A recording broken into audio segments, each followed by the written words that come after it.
సాయంకాల సమయములో సంధ్యాదీపారాధనలో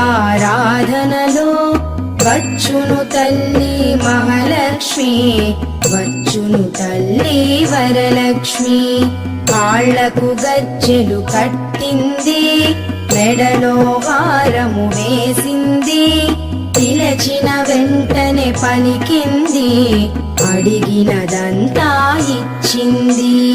సాయంకాల సమయములో సంధ్యాదీపారాధనలో వచ్చును తల్లి మహాలక్ష్మి, వచ్చును తల్లి వరలక్ష్మి.